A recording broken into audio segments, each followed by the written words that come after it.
Got the dog and the gym dog. Can't forget the Shane dog, or the Joy dog, and the Monty dog. I like that fool. Then the Kia dog and the Braxton dog round things off. Why, they even got a kids menu too. Loafing Dog, 208 East Chambers Street, Cleburne, Texas. Lunch, catering, or takeout, plus outdoor seating. Phone numbers 817-556-1040. This is Wilford Brimley. And don't forget, Loafing Dog won't give you diabetes.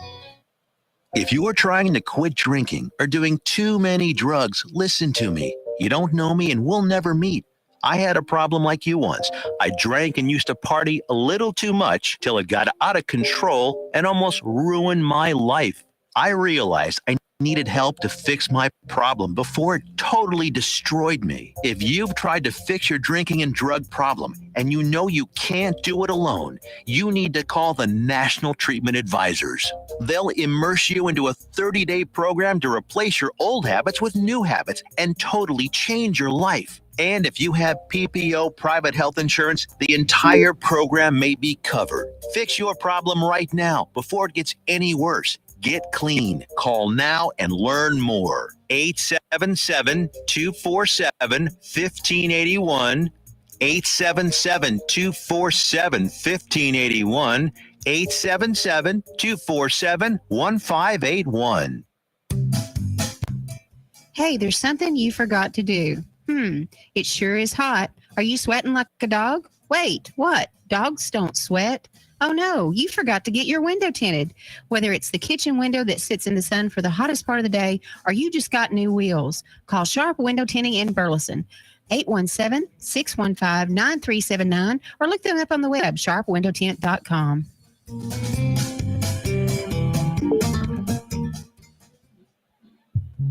At Romika Designs, we're more than just a laser engraving and specialty design company.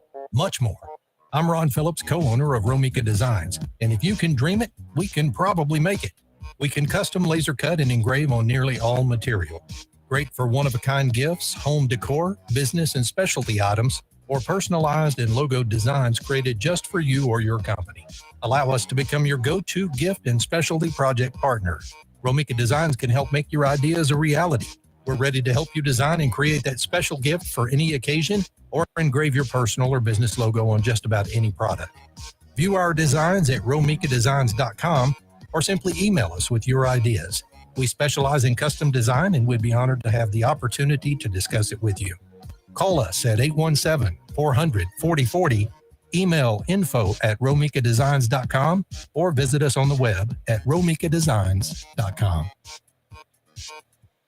Fast Track Student Loans can get your student loans out of default, stop any wage garnishments, stop collection calls, and stop seizure of your tax refund. Give yourself a break. Stop the stress and get your student loan payments down to as little as $25 a month based on what you can afford to pay. 800-709-4395, 800-709-4395, 800-709-4395, 800-709-4395. You're listening to Joco Community Radio.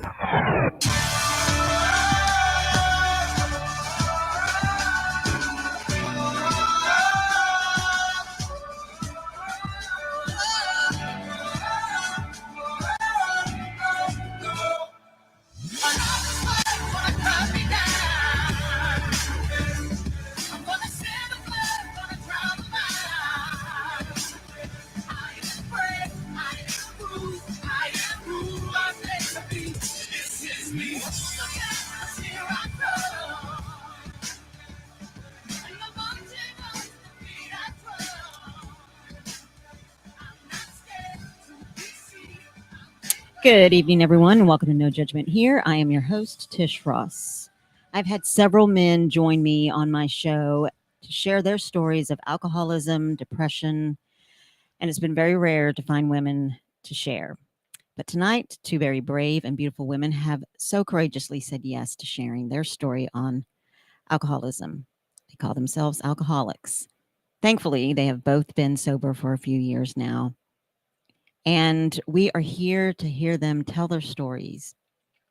Again, we are not doctors. We are not any type of therapist. We are here just to share our stories, and the purpose is to provide some hope and to allow people to know that they are not alone. You know, I read the definition of an alcoholic, and it said that it's someone who drinks beyond their ability to control it, and that they're unable to stop consuming alcohol voluntarily. Heavy drinking for women is typically defined as 6 to 8 glasses or drinks every week. My guests tonight are here to introduce themselves and to share their stories. We're going to start with Kathryn and my guest, Ashleigh. They're both here, so I want to welcome you guys both. I'm so glad that you're here, and thank you for sharing. Again, it's been so hard for me to find women willing to come on and say yes. And as you guys and I were discussing that, unfortunately, in this world that we live in, and I believe too, the way that a lot of us may have been raised, and now even worse, social media, we have a lot of shame, or we carry a lot of shame or guilt on something that is very normal. I mean, people are sick, people have illnesses, people have diseases. Women, men have been sexually abused, raped, but we are ashamed to say anything about it, I think, because I think sometimes that we place a lot of guilt or even blame on ourselves. And so I really thank you guys for coming on and being so super brave and candid. And if anybody out there is listening, I'm watching the comments. So if you have any love or questions throughout, please feel free to post them there in the comments, and I will ask Ashleigh or Kathryn. Kathryn, I'm going to get started with you. Thank you for coming. If you could tell me a little bit about your childhood and just kind of share what kind of child you were and then what kind of environment you grew up in. I was a pretty, I would say, outgoing child till my parents got divorced. I would think I was 8 years old. My dad became an alcoholic when I was around 6, and my mom became an alcoholic when I was 8 after they got divorced. So I pretty much grew up seeing they're good parents, but they struggled really bad with alcoholism. So I kind of just grew up watching it. My mom's sober now, but up to the age of 16, I saw a lot of drinking, and that kind of just, it's kind of, I don't know if that's how I started, but just seeing that was the normal to me. Right. And so lead us on the path of the beginnings of when you started to drink and then how it got out of control. I started drinking when I was 16 years old. It was just like more of a party thing. And then around the time I was 18, I started just drinking a lot with friends, just going to parties and drinking all the time. And then 21 is when it got really bad because I could get my own alcohol. And I just started drinking basically every other day. And then it became every day. And it was more in the afternoon and evening time. I think a lot of it was depression. And for me, it came out in drinking alcohol. I just wanted to feel good, and feeling that buzz made me feel happy. I'm not sure why, but it just made me feel like a normal person, because I've always struggled with depression and anxiety, like have panic attacks all the time, even now. And it just, the alcohol made me feel brave, and it made me feel like I could be normal like other people. And so you started drinking at 16, and you continued to get heavy when you were 18, and then 21, it just went downhill really bad. And so per that quote unquote definition of what an alcoholic is, or even heavy drinking, a woman that drinks 6 to 8 drinks, you were drinking more than that daily? Some evenings I'd put down like 2 32-ounce beers, and then half a thing of wine, or either just 2 32-ounce beers and then a couple shots. So, and would you be drinking alone? Were you drinking by yourself? Oh yeah, by myself. If I wasn't, when I was 18, I was with friends, but when I was 21, it was by myself, because none of my friends wanted to hang out with me, because I would just get so drunk and do stupid things and act dumb and be loud and get hurt, because I would fall over and stuff. I would hurt myself. It was it was out of control. And then you continued. Did you I, ever have intermittent or at times when you would stop intermittently, or did you just continue until you finally became continued sober? until when I was 23. I met my husband now, Darren. I met him, and I stopped drinking to where it wasn't every day, but it was still like 3 times a week. And it took about a year for me to finally say, like, this is it. I don't want to do this anymore. And when I was 24 is when I've been sober since the age of 24. I just turned 30. So Congratulations. that's when I stopped. It almost tore our relationship apart. My daughter was born the first year. I wasn't really the mother that I wanted to be. And it finally took being like, I don't want to do this to my child and to him, because I almost lost everything. Well, I was going to ask you, what was your rock bottom? Was that your rock bottom when you felt like you were going to lose your husband and not being the mother that you were supposed to be? That was rock bottom, and just seeing how far my health has just gotten so bad, and I lost family, I lost friends, and I lost everything. I couldn't work. I couldn't do anything. So you weren't able to work because you were drinking all day? I was working as a pharmacy technician, but a couple times I went to work drunk, and I just had to take a step back and look. And my life just went down the hole so bad. I so appreciate you being so candid, because I know that that's hard, being vulnerable, sharing those moments of poor choices, moments of what the disease can cause a person to do. And before we jump to Ashleigh, and then I want to come after she shares her story, then we'll come back and talk about your sobriety and how that happened, and then how you deal today. But I have shared my story when Mike and I lost our son, Ben, that you losing your child, there's not a word. There's not a word to describe the pain that you go through. If you're a parent and you're listening, you can imagine losing your child. And I was always a person that tried to be super strong and, cry some, but to really just try to be strong for everybody. And so that no one would really worry about me. Like, I've got you. I don't know. I think that was just me trying to take care of people. Maybe that was my way of coping. I don't know. But when you lose a child and you're that person for everybody, and then you're trying to figure out how to cope with the loss of your son, and that when you come home from their funeral, that you're one less person in the house, that you will never see them again. So I started binge drinking on weekends to cope, I guess. Well, yes, I know that now. I didn't really know it at the time. And there were moments that I would just drink till the pain would go away and then not remember anything. And so that happened about 3 weekends in a row. And I think the third weekend, Mike and I were sitting out by the fire, and I was like stupid. Like, I don't even really remember anything other than starting to drink and crying and just being stupid. And not that the crying was stupid, but just being a stupid drunk.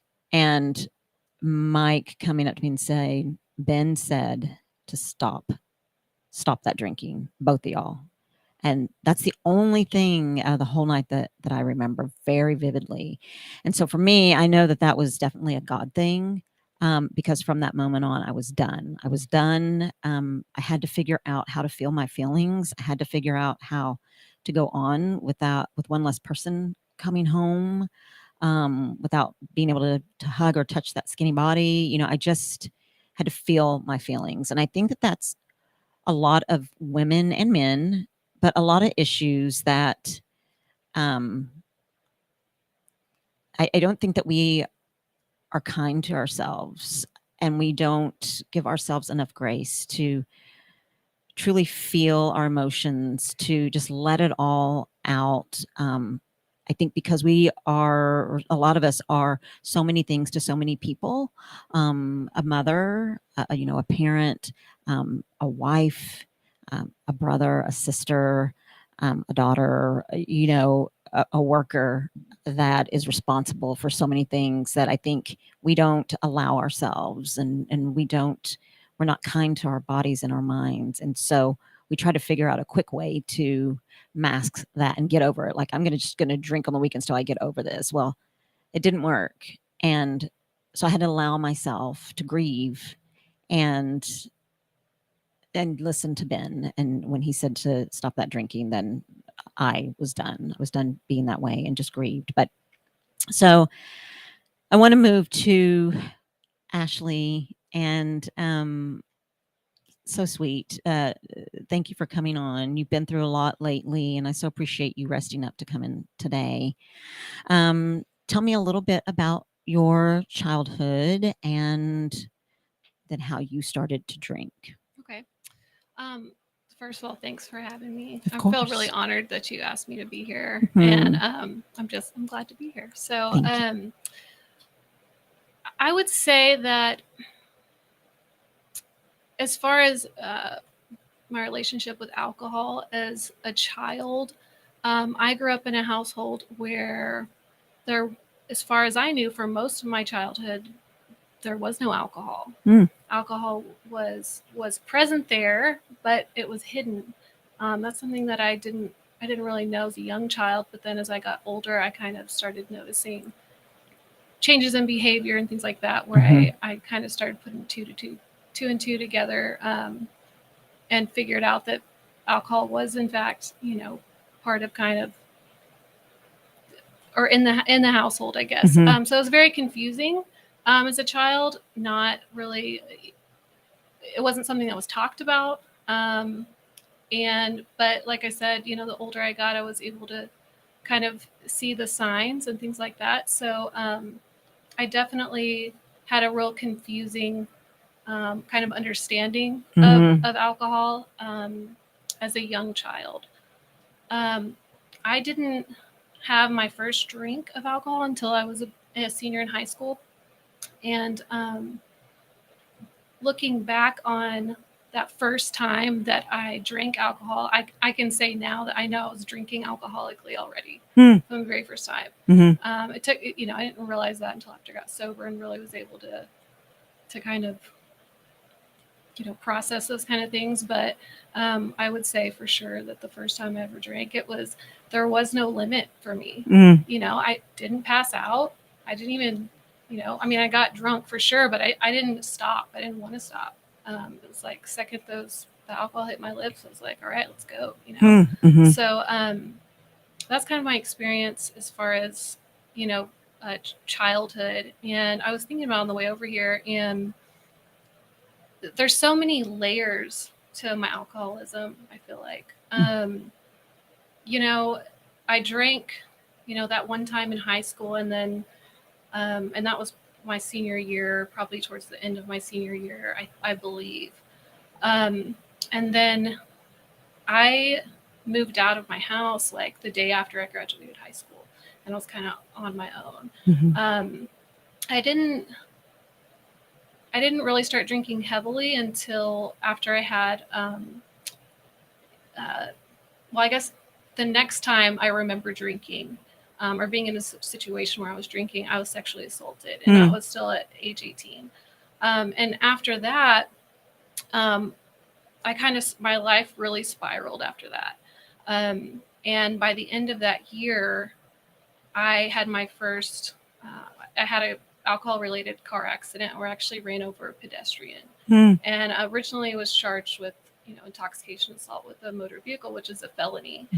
And even after that, I didn't see the correlation. I really didn't. At 18, I had kind of a series of traumatic events from childhood all the way up to, this point. And then that being a traumatic event in and of itself, running over someone on the highway is super traumatic.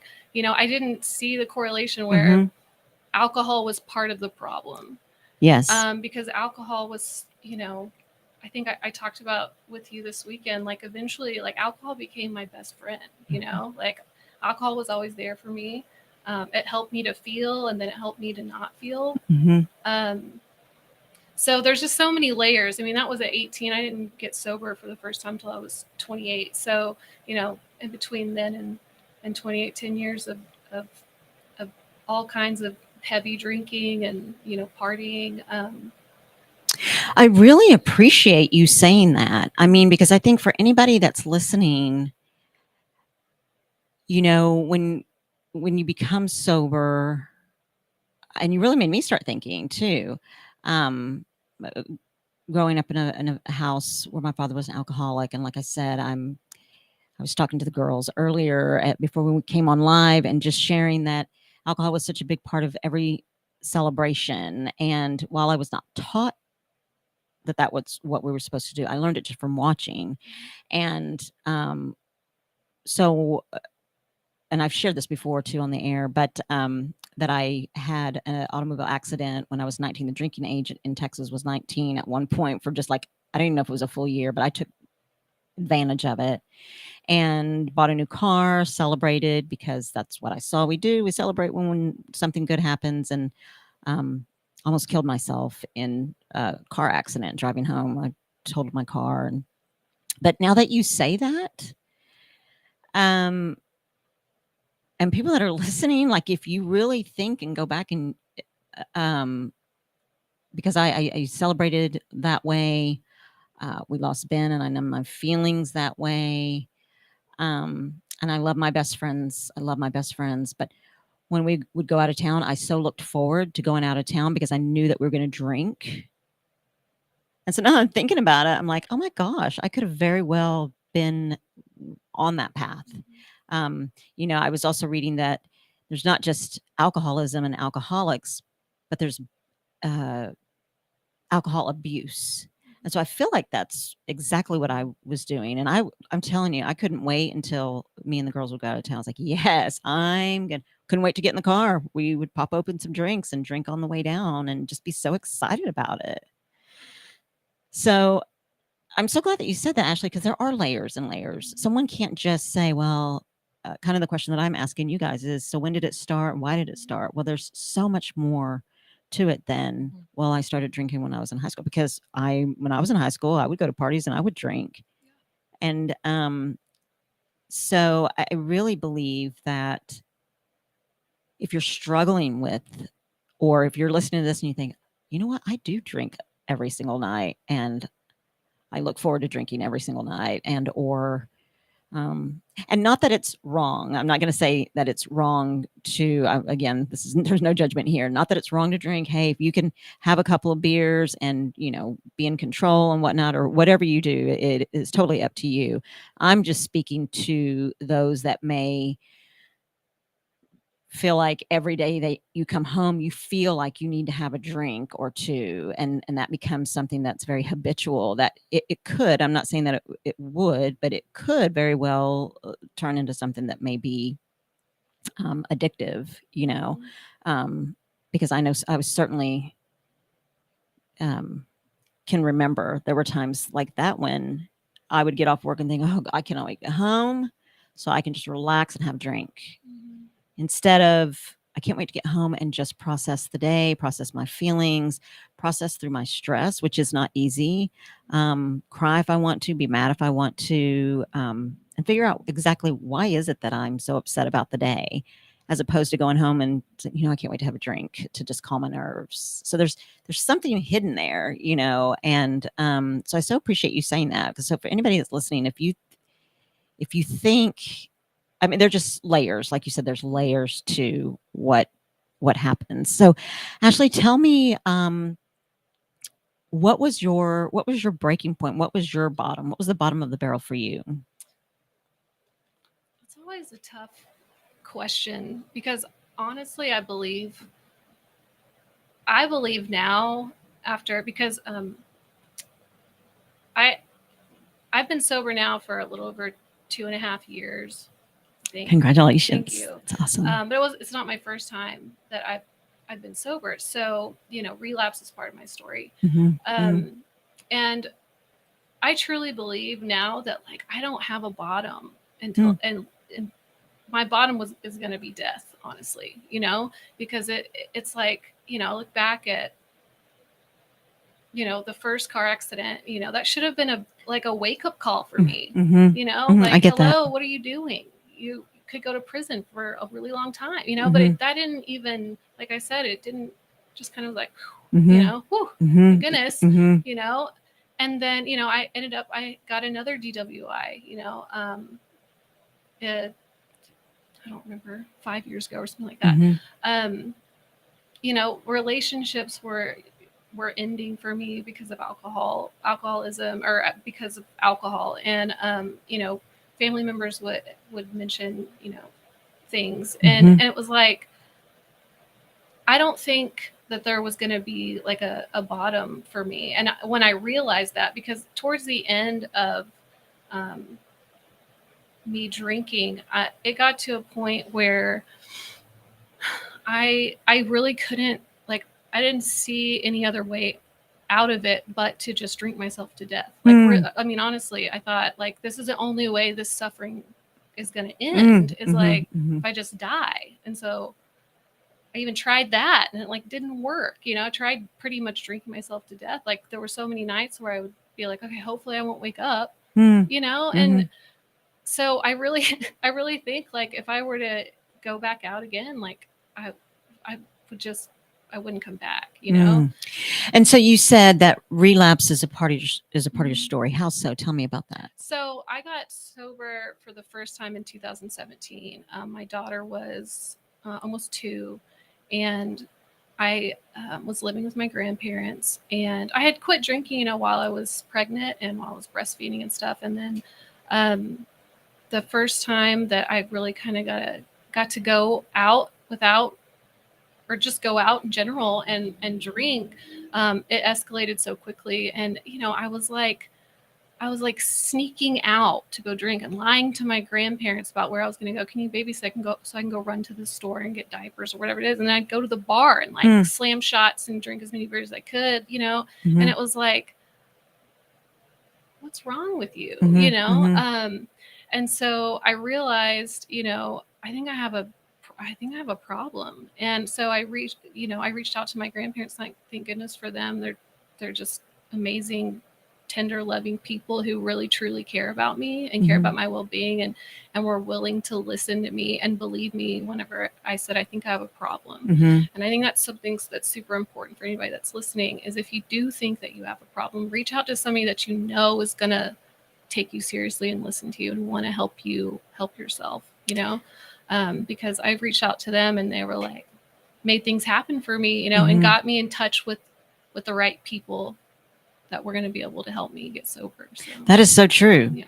Because could you imagine, in any situation, whether it's alcoholism or addiction, anxiety, panic attacks, could you imagine being strong enough to reach out, brave enough, courageous enough, whatever it is, to reach out to someone and say, I need help, and them not take you seriously? I pray that somebody has that somebody in your corner for you that will be there and support you. And, I think too, Ashleigh, that we were talking about some of the reasons why women don't come out and say certain things. And a lot of it is guilt and shame. And I wonder why. Why are we ashamed of poor decisions that we make, but we've made it through? And I think one of the things that Ashleigh had said when I asked if she would come on, she said yes. And then the next day she was getting anxious about it. And then you prayed about it. And that the Lord was like, well, yeah, you need to come and tell your story, because you can give someone else hope. You made it. And I believe that God, I know for sure for the three of us in here, that God is a big part of where our strength comes from, and who we surrender to, like Ashleigh was saying, just surrendering to God. And so once you were sober, how long were you sober the first time? So the first time I was sober for 9 solid months before I kind of just I don't remember when it was that I actually drank again, but I wasn't taking sobriety seriously after about 9 months. And then probably a couple months later is when I took another drink. And that was, I picked up right where I left off, and progressed rapidly to really, really low points. All right.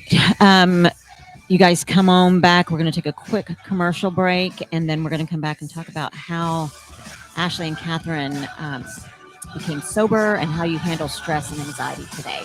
Come on back.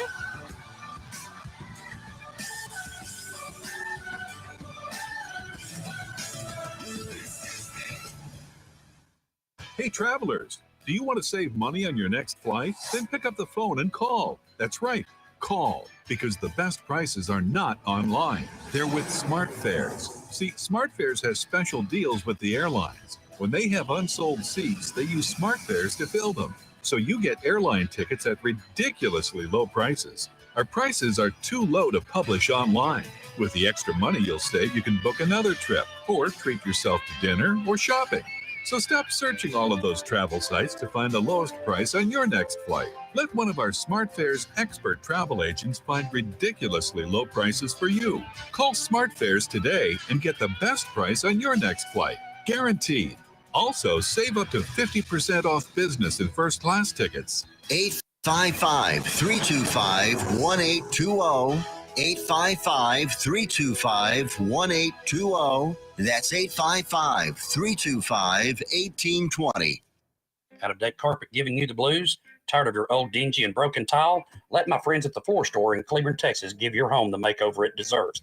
This is Old Taco Joe coming to you for the Floor Store. Whether it's carpet, tile, wood flooring, or real wood laminate, the Floor Store can cover all of your flooring needs.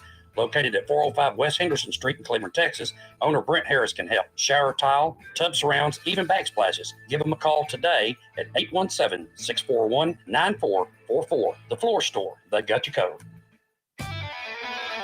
When you're hungry for tender brisket or some delicious homemade cobbler, then look no further than Leach Brothers Barbecue, located at 1106 East Henderson in Cleveland, Texas. Leach Brothers has been family owned and operated since 1950.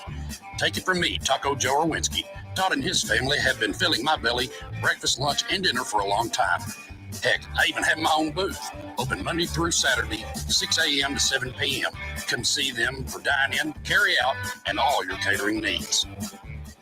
The voice of Johnson County, Joco Community Radio.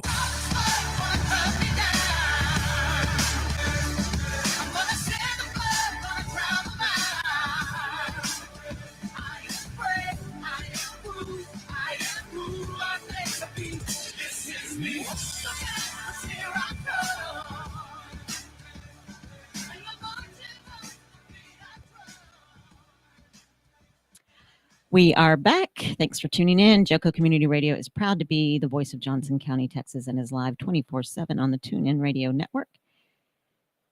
TuneInJoco.com is the place to find all the ways to listen and watch, and the station app is also available for free on Android and Apple devices. Simply search your store. Check out our lineup and more at JocoCommunityRadio.com. This episode and more brought to you by Patriot Claims, making your insurance work for you. Reach out to your Texas sales rep at 844-TEXHAIL. That's 844-839-4245. Also, be sure to dress your arms and more at thetiffy.com. So those are some sleeves that keep your arms warm. Thanks for tuning in, guys. We are back with my guest, Ashleigh and Kathryn. And again, ladies, I'm just so happy that you guys are here. There's a couple of comments on here. Mike Ross says, to recognize those demons and do something about it is a remarkable decision in of itself. I'm proud of you, ladies. Thanks. Thank you. Lynn Covington says, howdy. Some others watching, but they're being quiet. Feel free to drop in some love or some questions. Again, I'm watching the comments. And so if you have any questions or anything, let me know. All right, we're back. So, Ashleigh, you were talking about, we're getting ready to talk about the, after you relapsed, then what happened when you decided that, okay, I'm done? what? I remember you told me the story. Yeah, there was it was a series of events. I think when I talked to you this weekend, I told you about a moment that I kind of go to, especially at the beginning, whenever I decided to quit drinking. And it was super hard at the beginning. It was really, really hard. And but what kind of helped me was remembering this moment of being face down on the carpet and just where I would spend a lot of time, by that point. I got sober May 13th, 2020. So whenever, it was during COVID, obviously. And so during that time between about March to May, when we were in quarantine, my alcohol, even though I didn't think it could progress any more, it did, because now I didn't have to go anywhere. I had a breathalyzer in my car. But I didn't have to make sure that I was sober enough to drive to go to work or to take my daughter to school. And it was like, okay, I can start drinking and first thing in the morning. And honestly, by the end, I had to take a drink first thing in the morning. Otherwise I was going to be really, really sick. So yeah, it was, so it was to the point where I was completely dependent. Got it. Yeah, for sure. So I spent a lot of time on this face down on the carpet. My kind of routine would be, drink all day, and then, but stay aware enough to care for my daughter. And then once she went to bed, it was like, all right, now I can get serious about drinking. And I would drink pretty much anything and everything. And, but my go-to was I would buy several packs of beer, and then, one of those seltzer things. I can't remember now, but I like those. And then I would always have a full bottle of liquor. So either tequila or, whiskey, and I would drink all of that. And, it's how did I even survive? I mean, honestly, but I come back to this moment, whenever I would, kind of feel like I wanted to drink. Anytime I felt like that, I would remember being face down on the carpet and how miserable I was and how, lost I was. I was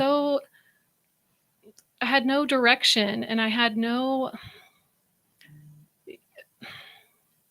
felt like I didn't have anybody. I felt like I only had alcohol. And, I know now that wasn't true, but it's how I really truly felt. It was this is my best friend, and I can't let you go. You've always been here for me.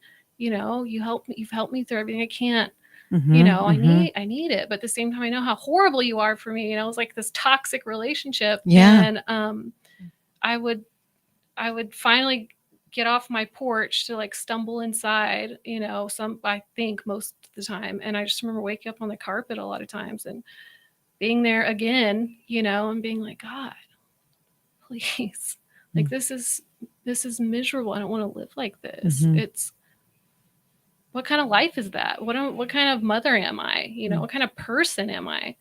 And I just remember that, one of those moments of just being there and being wanting to die, honestly. And so I think about that whenever I think about taking a drink, because I know that if I took a drink, that I could be right back on the carpet again, just like that within a day. So that was kind of the time period or turning point for me, I guess, was enough of those nights. I do remember there was another thing that happened.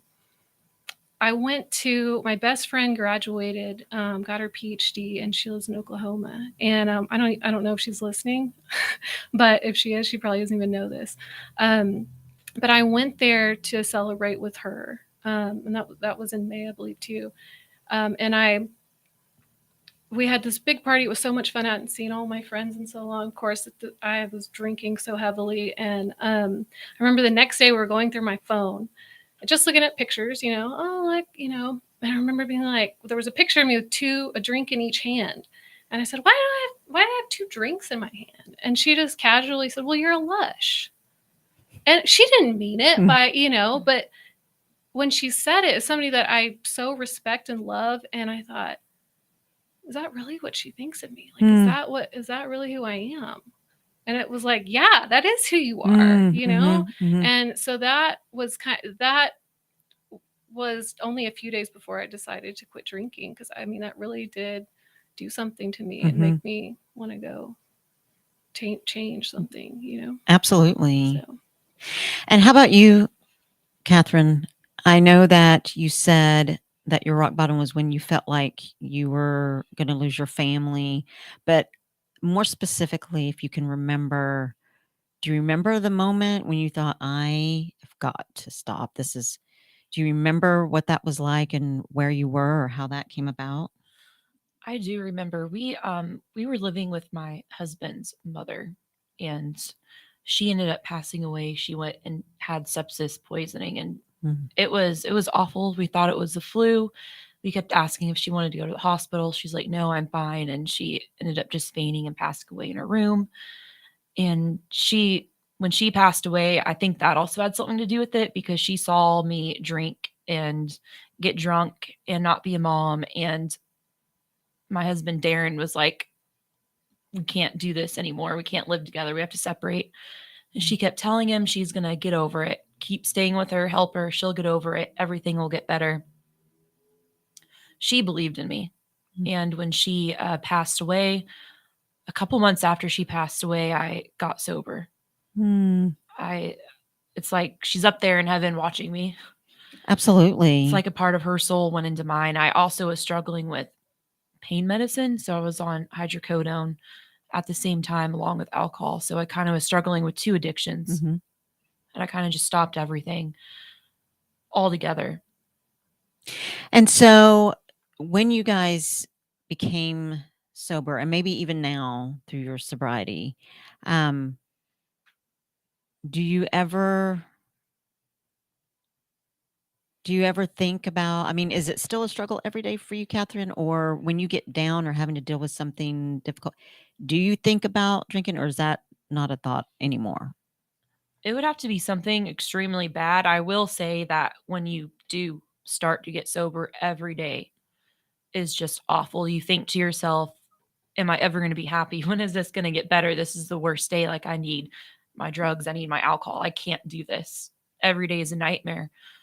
But you just have to find something that makes you happy. Mine was going to God, going to the church. I remember going to Rick at Pathway. I was at my breaking point. I was like, I don't know what to do anymore. I'm so depressed. I just want to die. I can't do this. I met Stephanie Rossdahl. She was head of MOPS back then, because I didn't know anyone out here. So I got into MOPS, met a lot of moms. They had a recovery program at Pathway. So I started doing that. Finding somebody, you have to find somebody. You can't be alone. You need people.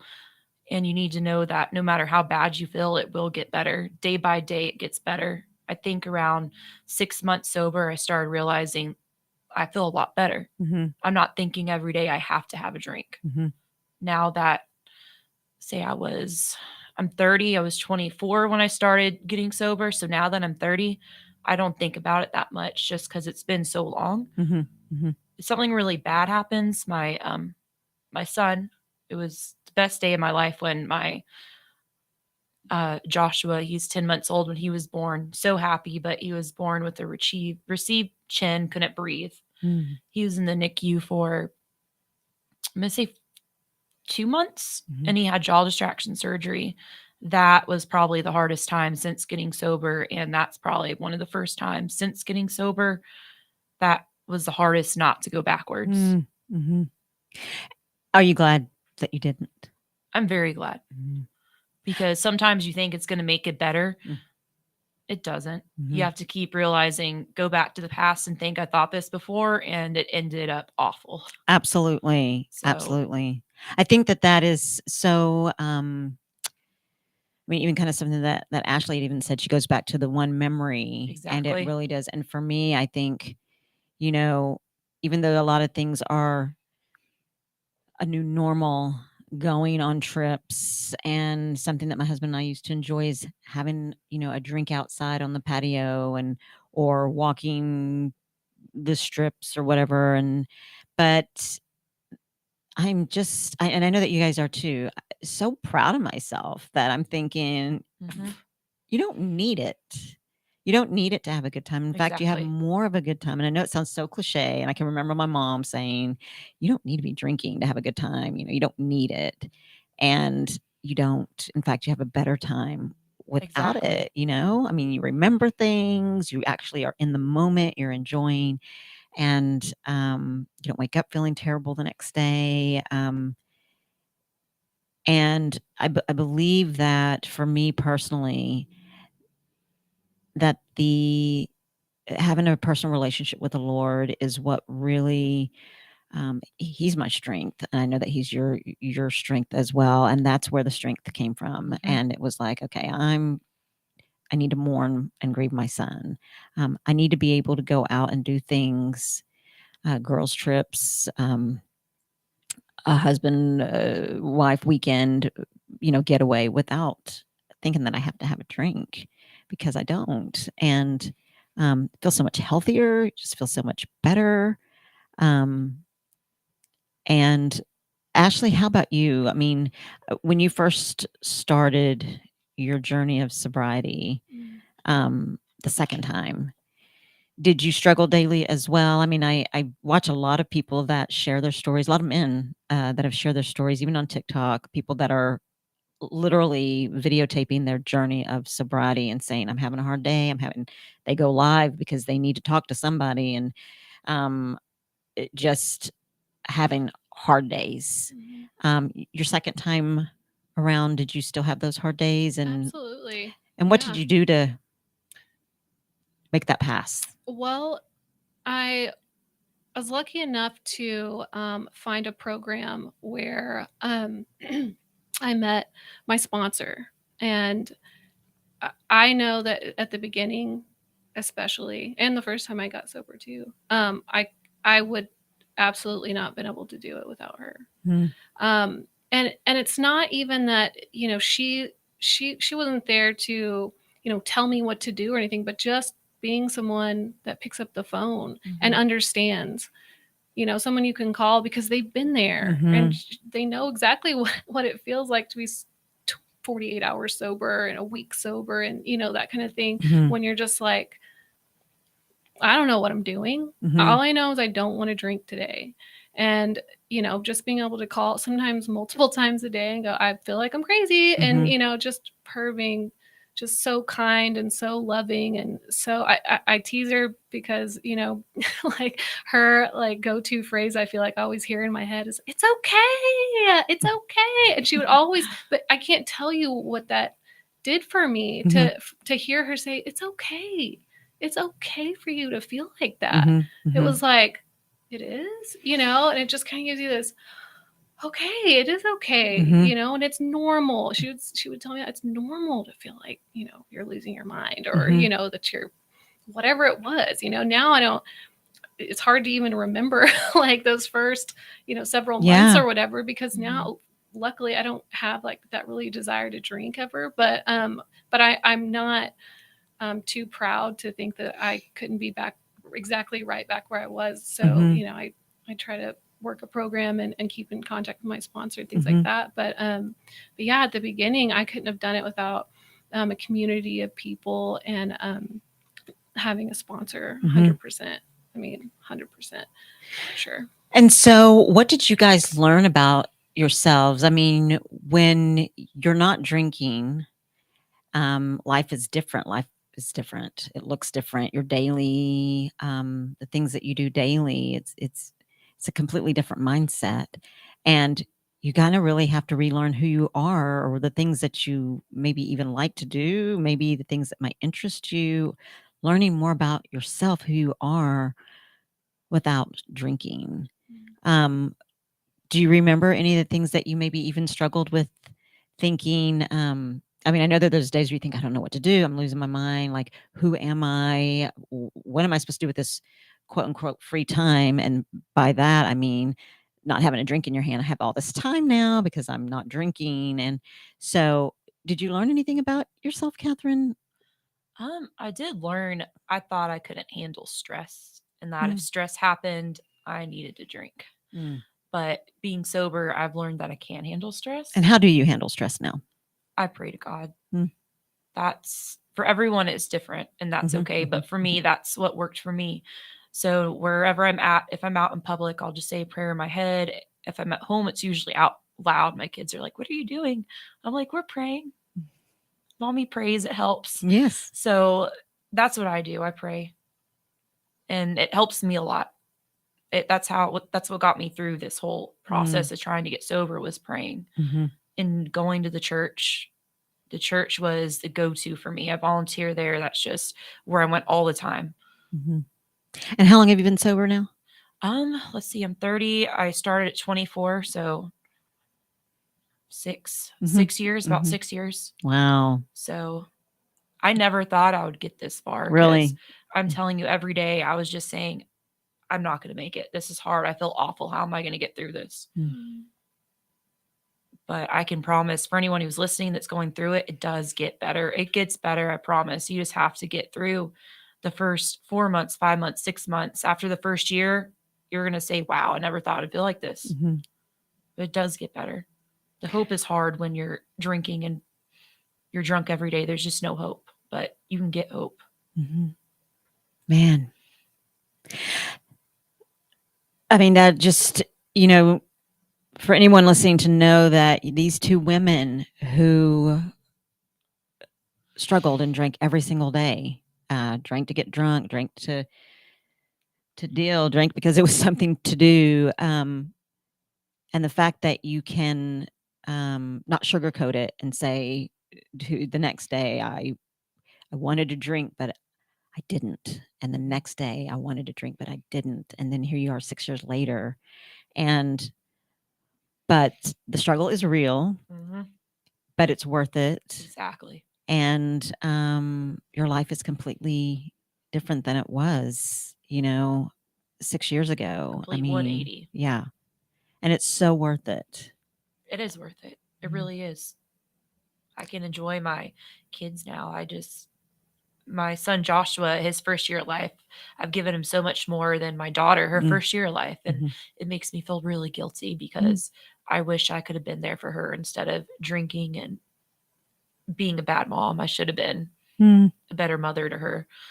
But I'm glad that I got sober before she turned 3 and that I was able to start becoming a better mother. Absolutely. Absolutely. And it's never too late to start, right? Exactly. It's never too late. To start. And Ashleigh, how about you? Did you learn about yourself when you weren't drinking and you're thinking, okay, what am I supposed to do? Yeah, I really had to figure out what I liked and who I was. I didn't know. I mean, alcohol was like such a huge part of my entire adulthood up until that point, and even childhood, really, that I didn't have an identity without it. So like I really had to figure out who I was, and really sobriety was a catalyst for so much change in my life, so much growth. And that's really the foundation of who that which my identity and my self-worth and self-love and just this whole journey is like built on it, because I wouldn't have been able to heal from the things that I've healed from, or learned things about myself that I know now, and been courageous enough to even dig into and go, why have I been acting like this? Or, so many different things like I wouldn't have been able to do without getting sober first. All of these kind of dreams and aspirations that I always knew were like deep down there, but I didn't really believe that I was worthy of really going after those things or figuring those things out. I wouldn't have been able to do that without getting sober first. So it's almost like, and I don't want to put words in your mouth, but it's one thing that you said when we were talking over the weekend. You said that you surrendered to God. You surrendered and you were just help me. And you realized after surrendering that he did.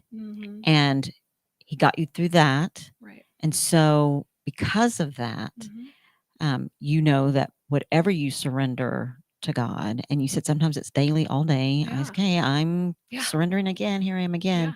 But it's almost like, I don't want to call it a gift, but maybe, I don't know, it's totally a gift for sure. that we go through the hard stuff. And then when we realize that God got us through the hard stuff. I mean, I can say even now, I do celebrate Ben's life. I celebrate Ben's life as opposed to mourning his death, right? And that only comes from God, because people are like, how do you do that? Well, God's it's the peace, and everyone says it's the peace that surpasses all understanding, because you don't understand it. But as my husband and I were sharing last week, that Ben had lost his biological mother to suicide, and had a horrific motorcycle accident that stole his dreams, literally, because he wanted to go into the military, and because he was full of metal, and just he couldn't go into the military. And so I watched him ache and long for his mother. And even after his surgeries and then getting addicted, he was on opioids, and for pain medication, he got addicted to that. Then the prescriptions later stopped, and then he tried to find that to feel, I think, the pain, and also to feel the pain and that void that, because Mike said he was a mama's boy, and he longed for his mother. But as we were sharing that story, someone said that, God is so good, because, Ben fulfilled his purpose here, and God knew what Ben's future was going to be like. And so he protected him, and he saved him from any further pain. Because there was nothing that could, I never tried to take the place of his mother. I never could, but there was nothing that we could do. And you could see the pain. And he was sober. They did a toxicology report, and he was sober when he and his girlfriend were tragically killed in a motorcycle accident. And that was a gift to Mike, knowing that his son was, because he had worked on recovery and was in a sober living facility and just working really hard on himself. But those things that we get through, then you can go and give the glory to God and say, I got through that. And I surrender my pain, and I celebrate. I know I can get through anything, and God will never leave you, and He'll never forsake you. Exactly. And He knows, for I know the plans I have for you, to give you hope and build a future, and to prosper and to not harm you. He's not doing these things to us. There's evil in the world. Accidents happen, and while they may be tragic, there's a reason. And Ben was blessed. He had a great life here on earth, and now he's at our final destination. This is a pit stop, and he's where he's supposed to be. So, but I say all that because when Ashleigh was sharing, and you had said that you surrendered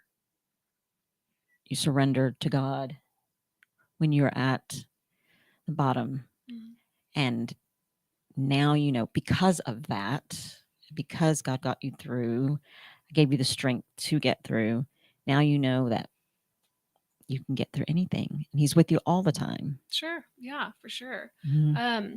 I will say, I don't know that I, just for people that are listening, I don't know that I was surrendering that day. First I had to decide that I wanted to get sober, and I just knew that I had an issue and I needed help with it. That's what I knew. And so I don't want that to be skipped over as like really the first step. Like, obviously surrendering to God was what ultimately led to the life that I live today. But like, for anyone listening, absolutely, if you think you have a problem, or you do at this point, like being able to admit that and then reach out for help is really the first step. Exactly. Absolutely. And that's such a perfect way to end the show, because you have to admit it, seek help, and you can do it.